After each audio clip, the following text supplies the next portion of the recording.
autour du deuxième coffre à trésor.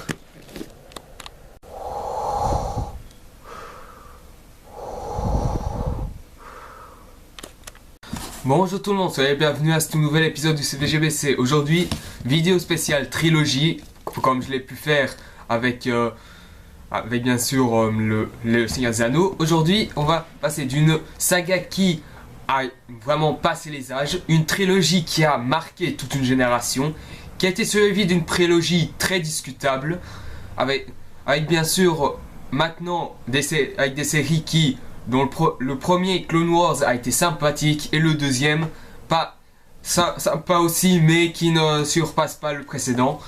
Et on l'attente bien sûr d'un 7e volet qui a été fait par Walt Disney et réalisé par J.J. Abrams, qui est attendu en 2015, que je trouve que ce film n'est pas vraiment nécessaire, quoique juste pour apporter des sous.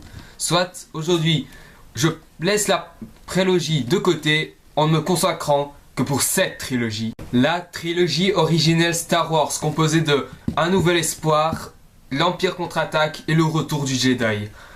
Le premier réalisé par George Lucas, le deuxième par Irwin Kirchner et le troisième par... Ça, je vais regarder parce que je ne connais pas très bien son nom. Voyons, réalisé par Richard Marquand. Donc, et ces trois films-là montrent la trilogie originale, l'histoire de Luke qui vit seul dans une planète appelée Tatooine, dont son destin va changer lorsque un certain Obi-Wan Kenobi va lui expliquer qu'il est un nouveau Jedi et qu'il est l'élu pour anéantir l'Empire, dirigé par l'Empereur et Dark Vador, qui va se révéler être une personne qui est très commun avec Luke. Mais ça, je vous dis pas plus. Faut voir le 5e film pour comprendre qui est Dark Vador. Donc aujourd'hui, passons à la critique. Star Wars 4, Un Nouvel Espoir, qui est sorti en 1977 et dont il a eu deux réajustements, l'un en 1997 et l'autre en 2004. Celui-ci, c'est la version 2004. Donc, le film, ça commence comme j'ai dit, c'est Luke Skywalker qui s'ennuie à Tatooine, qui essaie de trouver sa valeur pendant son existence, jusqu'à sa rencontre avec Obi-Wan Kenobi, qui lui va lui expliquer qu'il est un Jedi et qu'il doit aider l'Alliance rebelle à vaincre l'Empire dirigé par l'Empereur ainsi que Dark Vador. Donc voilà, l'histoire c'est juste très simple, il n'y a vraiment rien d'exceptionnel, mais à l'époque, je dis bien à l'époque, enfin pour moi perso, maintenant que j'ai grandi, parce que j'ai vu ce film, j'avais 6 ans, c'est-à-dire que j'ai connu Star Wars quand j'étais très petit. Ce 4e volet, déjà, à l'époque, c'était exceptionnel, parce que, surtout pour les effets spéciaux, il était considéré comme l'un des blockbusters ultimes. Après bien sûr, l'arrivée des Dents de la Mer en 1974, de Steven Spielberg, qui était juste énorme. Mais bon, George Lucas, malgré que ce soit son univers, c'est pas lui qui a tout conçu. Il a été aidé par beaucoup de gens, et ça franchement, c'est quand même énorme. George Lucas, il a fait preuve de créativité, surtout le réalisateur de American Graffiti, qui certes, bon, il n'a rien réinventé dans la mise en scène, mais c'est un bon metteur en scène quand même. Même si maintenant, c'est vrai que maintenant qu'il est devenu qu'un businessman, il préfère plus faire des pompes à fric plutôt que de faire des bons films avec une bonne valeur artistique. Passons quand même par la réalisation qui est de George Lucas. Bon, pour moi, la réalisation de George Lucas, c'est pas incroyable. Enfin, déjà que, comme j'ai dit, George Lucas, il a une réalisation qui s'inspire d'autres metteurs en scène ça a été fait avant lui, quand par exemple des metteurs en scène japonais pour des plans fixes ou alors des petits plans en mouvement mais qui vont assez lentement. Ici, pour ce qui est de Star Wars lui-même, ce premier Star Wars, même quoique un peu lent, est plus contemplatif. Parce que c'est ça la grande force de Star Wars, la trilogie Star Wars, la première trilogie, c'est qu'elle est très contemplative, alors que la prélogie, c'est du divertissement pompe à fric. bon, je dirais plus en détail quand j'irai à la prélogie, mais pour l'instant, voilà, je veux dire, si je dois dire vraiment mon avis général sur la prélogie, le premier, enfin l'épisode 1, il m'a vachement déçu, parce que son univers, même si voilà, il est bien fait, il n'est pas assez mis en valeur. C'est-à-dire que c'est-à-dire que les personnages, quand ils sont dans cet univers, on a un peu du mal à être dedans. Enfin, mal à être dedans, c'est un gros mot. Mais ce que je veux dire par là, c'est que même si les décors sont bien, enfin l'univers est bien dans la prélogie, ça ne surpasse pas la grande contemplation qu'il y a par exemple comme l'épisode 4. Ce qui est quand même normal. Mais bon après, voilà, le premier volet il m'a déçu parce que déjà comme premier acte de la préquel, de la prélogie, c'est vraiment pas terrible. Je dis pas ça parce qu'il y a Jar Jar Binks qui est juste chiant, mais c'est aussi parce que voilà, c'est juste qu'un simple divertissement. Alors que Star Wars c'est plus que ça. Je veux dire c'est pas seulement un divertissement, c'est aussi c'est plus des films de personnages. C'est-à-dire que c'est plus les personnages qui priment. Parce que la fin de la trilogie, c'est pour ces personnages, que ce soit Luke Skywalker, que ce soit la princesse Leia, Han Solo ou même Dark Vador, c'est plus les personnages qui priment. Là, les scènes d'action sont juste là pour justifier l'action qu'un personnage doit faire. Et ça, enfin, ce qui est basique dans tous les films d'action. Mais alors que dans la prélogie, c'est juste de l'action, que voilà, c'est juste de l'action, c'est tout. Quant au deuxième volet, qui est l'attaque des clones, il est meilleur que le premier acte. Déjà parce que, oui, les scènes d'action sont... Il y a plus de scènes d'action, c'est plus ça qui prime. Mais voilà, on fait quand même un petit effort sur le décor, enfin sur l'immersion dans le décor. Mais si bien sûr, on passe sur l'histoire d'amour cuculapraline qu'on nous a donné dans ce film. Et enfin, le troisième volet qui est la revanche des Sith, que je considère comme le meilleur film de la prélogie et aussi le vrai film Star Wars parce que les deux autres, même si ils sont divertissants, ils sont très loin d'être du même niveau que la trilogie originale. Là que le troisième volet, le dernier volet soi-disant qui est la revanche des Sith, il arrive à faire, bien sûr. Après, la revanche des Sith, il n'est pas aussi meilleur que l'attaque des clones que je viendrai après, mais voilà, ça reste quand même assez bien, et surtout parce que George Lucas a fait un truc qu'il aurait déjà dû faire dans le premier et dans le deuxième volet, ce qui n'était pas vraiment le cas, parce que dans le troisième volet, ça montre vraiment le passage le passage brutal de Anakin Skywalker, le personnage principal, à devenir partisan du côté obscur. Donc vous voyez ce que je veux dire.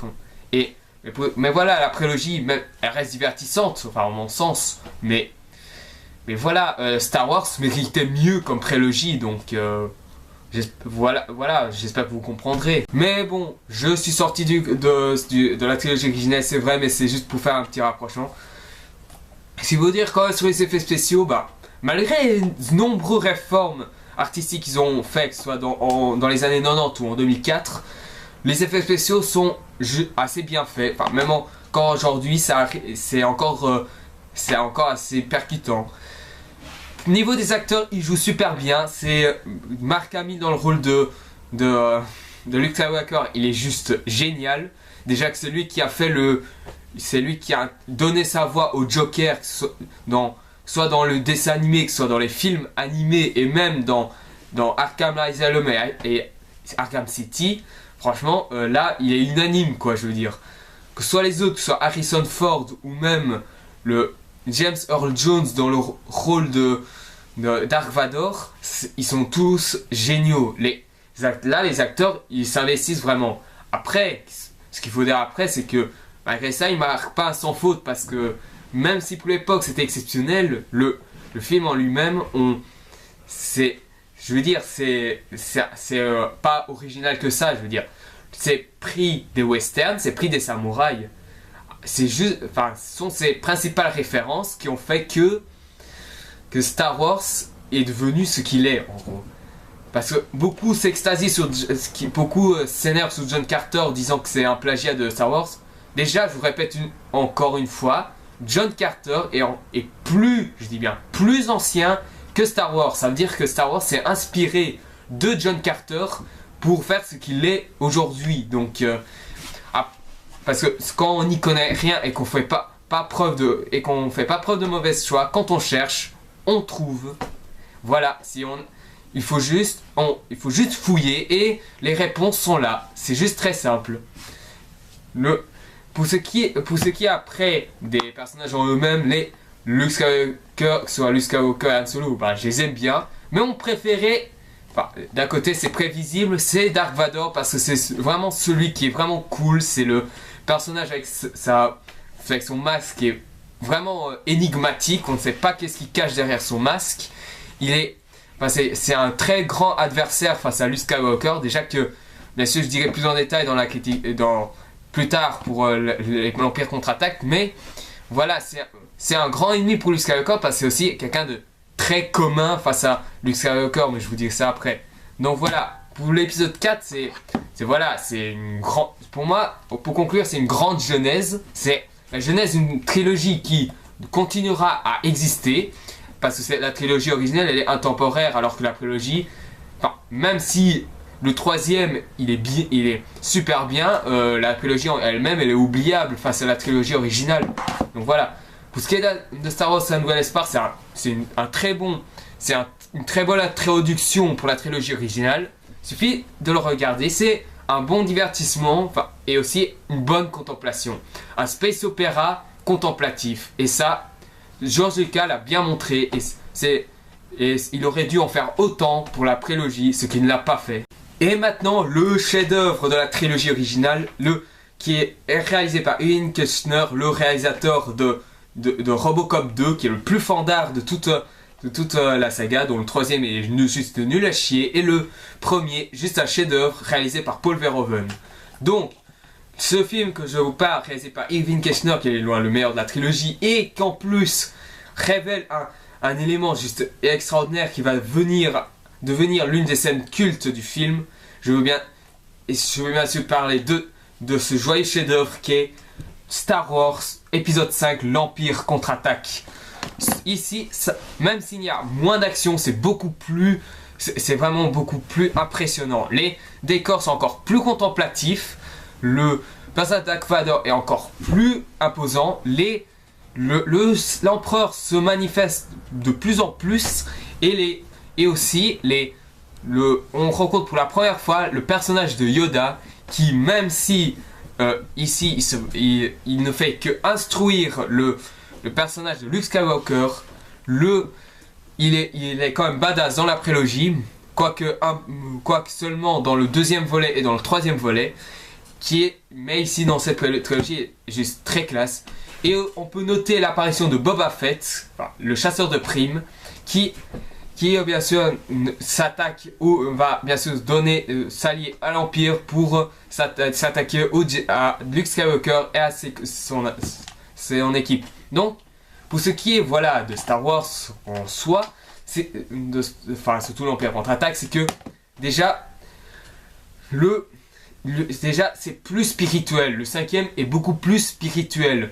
Parce que quand on voit une scène magnifique où Luke Skywalker se fait instruire par Yoda et que Yoda lui apprend à maîtriser la force, ça veut tout dire, quoi. Je veux dire, ça s'inspire des vieux animés japonais, comme par exemple Princess Mononoke. Enfin, je ne sais pas trop si c'est aussi vieux que Star Wars, mais pour mon cas, je pense que c'est inspiré des vieux mangas qui utilisent une certaine plus la spiritualité que le combat tête baissée, je veux dire.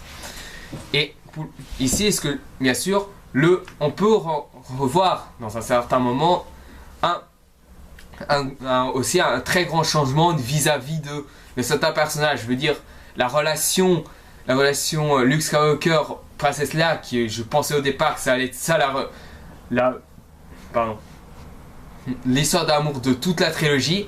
Au final, en fait, elle se brise après dans le sixième volet, mais aussi légèrement dans le cinquième, car dans le cinquième volet, Han Solo tombe amoureux de la princesse Leia, mais ça montre quand même une si belle histoire d'amour entre une princesse qui est de classe assez supérieure et chasseur de primes qui est de très très bas niveau. Mais quoi qu'il en soit, niveau réalisation, c'est mieux fait. Les effets spéciaux sont, même pour le 4e volet, il est super. Ce film, c'est parce que je ne connais pas mieux, il a été fait en 1980, dans le début des années 80, et il a été reformé en même temps en 1997 et en 2004. Et c'est la version 2004 que j'ai. Donc, voilà, la scène mythique, comme j'ai dit, que Dark Vador est quelqu'un de commun vis-à-vis de Luke Skywalker, c'est surtout parce qu'il est son père. Et c'est un spoil, bien sûr. Parce que si vous avez envie de voir le film, je vous conseille de passer ce petit extrait que je viens de vous parler. Donc, quoi qu'il en soit, pour moi, l'Empire contre-attaque est vraiment excellent. Et surtout, bien sûr, ça montre à quel point on peut faire un truc sombre sans que ce soit un happy end. Donc voilà, l'épisode 5, c'est une histoire pessimiste, c'est très spirituel et c'est pour ça qu'il est de loin le meilleur de la saga et aussi par ses scènes cultes. Donc le 5e volet est énormissime, bien, et c'est comme aussi pour le reste dans la trilogie originale, c'est intouchable. Un remake serait juste casse-gueule et suicidaire. Et maintenant, passons au tout dernier de la trilogie originelle, qui, bien sûr, parce que je connais toujours pas le titre, qui a été fait en 1983 et réformé encore en 1997 et en 2004, la version 2004 que j'ai. C'est bien sûr la conclusion de la trilogie originale, qui aurait dû rester la vraie conclusion. C'est Star Wars épisode 6, le retour du Jedi. Alors ici, beaucoup de gens n'ont pas apprécié le film parce qu'il y avait certains éléments qui nuisaient un peu à la qualité du film. Moi perso, je l'ai pris pour ce qu'il est. C'est que c'est une conclusion assez sympa de la trilogie originale. Après oui, c'est pas une meilleure conclusion comme le Seigneur des Anneaux, mais c'est une conclusion assez sympa. Mais voilà, pour ce qui est de la réalisation, là il y a quand même un petit changement parce que ça montre que il y a pas d'inspiration artistique venant de Richard Marquand. Parce qu'ici il n'est juste qu'un pion qui est dirigé par George Lucas. Parce que quand même, au dépit d'une bonne intro et d'un chef-d'œuvre, ici ils ont fait une conclusion sympa mais sous forme de pompe commerciale. Et puis de toute façon, c'est à partir de ce moment-là que Star Wars est devenu une pompe commerciale par la suite. Ça m'étonne pas trop qu'après il a fait la prélogie qui est de très moyenne qualité. Donc voilà. Pour ce qui est du film en lui-même, on rencontre pour la première fois l'Empereur, que je trouve beaucoup trop faible par rapport à la prélogie qu'il a par contre dans le 3e volet, même si on le voit que dans le 3e volet, il était extrêmement dangereux. Ici dans le 6e volet, à part bien sûr qu'il utilise des éclairs, mais ça c'est pour la pouvoir d'une communauté obscure. Voilà, je veux dire, il est faible. L'empereur en soi, il est faible. Je veux dire, à un certain moment, l'empereur il s'attaque à Luke. Normalement, l'empereur c'est censé être le grand méchant de toute l'histoire. Enfin, c'est ce qu'on nous a fait attendre juste pour ça. Il se fait détaler en 3 secondes par Dark Vador. Dark Vador le prend, il le soulève et il le jette dans l'endroit où il y a le canon. Ce qui veut tout dire, quoi. Je veux pas dire que l'empereur il est dénué de psychologie, mais je veux dire en soi le méchant il est en carton, quoi. Je veux dire, il suffit juste que tu fasses une pichenette, t'as l'impression qu'il va s'effondrer, quoi. Je veux dire, et c'est cette scène où Darth Vader l'envoie dans le vide que ça explique tout, quoi. Je veux dire. Mais bon, soit ça reste regardable puisque quand même les effets spéciaux restent toujours de très bonne qualité. Les acteurs, ils continuent à s'investir même s'ils sentent que la fin de la trilogie était très bien poussée. Ils sentaient quand même que c'était la fin d'une aventure pour eux, d'une grande aventure même, et surtout que pour ce qui est de l'histoire, il est très inférieur à l'Empire contre-attaque, mais ça reste quand même assez bien. Et surtout, voilà, je veux dire, on essaie quand même de donner encore une certaine immersion dans l'histoire, surtout pour les décors qui sont encore assez bien faits. Après oui, la créature là qu'ils ont mis au moment où ou qui encore déjà? Celui qui dirige Han Solo, c'est... Ah mince, j'ai oublié le nom. Enfin, vous pouvez me dire dans les commentaires c'est qui, parce que j'ai... Celui-là, il a le mot qui m'échappe, franchement. Pourtant, c'est un personnage qui est très connu dans l'univers de Star Wars, je veux dire. Oui, il se fait tuer par Léa vers, plus ou moins vers le début du film, mais voilà, le voit dans le 4e épisode. C'est celui qui paye... enfin, je veux dire, c'est celui qui envoie Han Solo en mission, quoi, je veux dire. Je sais pas, je me souviens plus de son nom. Hein. C'est juste con, je sais, vous allez me dire que c'est juste con de ma part de ne pas avoir retenu son nom, mais voilà, ce mec il a un nom qui m'échappe, franchement. Et sinon, voilà, je veux dire, niveau conclusion de la saga, bon, on aurait pu avoir mieux, mais voilà, ça reste pas une si mauvaise conclusion que ça. Bien sûr, dans un certain sens. Quand même, il y avait quand même un signe qui montrait l'arrivée de la prélogie. C'est vers la fin du film, on voit Dark Vador jeune rejoindre Obi-Wan Kenobi et Yoda parmi les morts. Parce que oui, Yoda il meurt dans le retour du Jedi, de vieillesse bien sûr. Ici, il rejoint Dark Vador rejoint les morts avec Obi-Wan Kenobi et Yoda. Ce qui est quand même con parce que je vous ai déjà dit la révélation de Dark Vador, c'est Anakin Skywalker, le père de Luke Skywalker, donc voilà. Mais ici, on voit Anakin Skywalker jeune, ce qui signifie que ça veut dire que la prélogie va se centrer sur Anakin jeune. Et ça bien sûr, c'est ce qu'on attendait. Bien sûr, on a attendu la prélogie depuis assez longtemps, depuis presque, si je ne déconne pas, presque 20 ans, je dis bien presque 20 ans, parce que le premier film de la prélogie est sorti en 1999. Alors, quoi qu'il en soit, je trouve que le Retour du Jedi, même si il n'est pas aussi bien que l'Empire contre-attaque, moins contemplatif que le premier volet, ça reste quand même assez bien fait, enfin c'est toujours assez bien fait. Mais le problème c'est surtout le manque cruel d'implication artistique vis-à-vis de Richard Marquand. Je veux dire, ici il est juste qu'un pion, quoi. Il est juste contrôlé par George Lucas, et pendant que lui il faisait marcher son commerce. Et ça ne m'étonne pas qu'après le fait de pompe commerciale, il a engagé Howard the Duck, qui pour le coup est un échec commercial et artistique, donc ça veut tout dire. Donc pour cela, je dis pour ça, pour la trilogie originelle, pour moi ça reste l'une des pierres du cinéma. Donc pour conclusion, je vais faire très vite. Donc pour conclure, l'épisode 4, c'est un très beau film, très contemplatif, assez sympa, des grands personnages, et surtout Dark Vador qui est juste génial, et une bonne introduction pour la trilogie. L'épisode 5, l'Empire contre-attaque, qui est de loin le chef-d'œuvre de toute la trilogie, plus sombre, plus pessimiste, beaucoup plus contemplatif, et des personnages encore plus bien maîtrisés, et surtout bien sûr un dénouement assez bien foutu qui montre de loin la conclusion de la série, la vraie conclusion de la trilogie.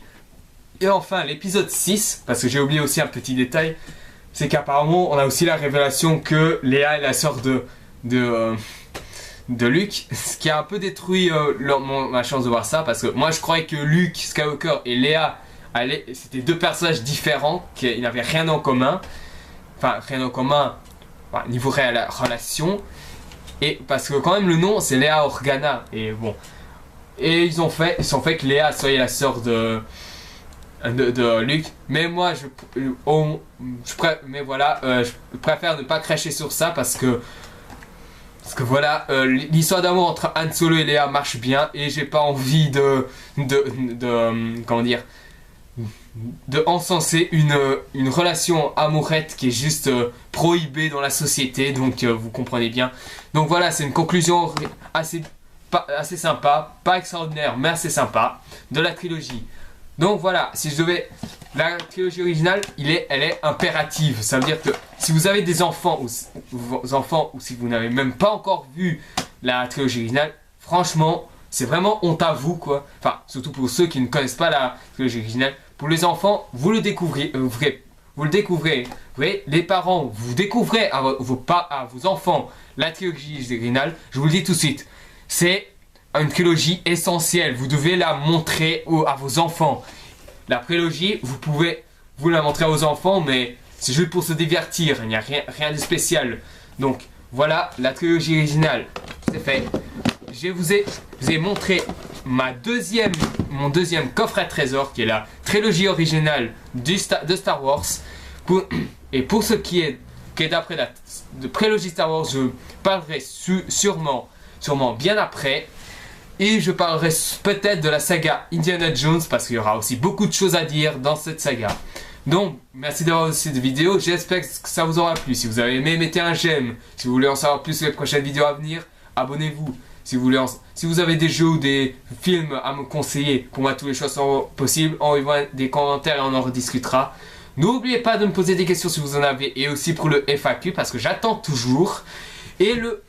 Et si vous êtes nouveau à découvrir ma chaîne, ou si vous n'avez pas encore vu mes présentes vidéos, je vous conseille d'aller voir même les hors-sujets, car j'ai beaucoup de choses à dire dans ces hors-sujets. Et ça montre aussi l'amélioration que j'ai fait au fur et à mesure des vidéos.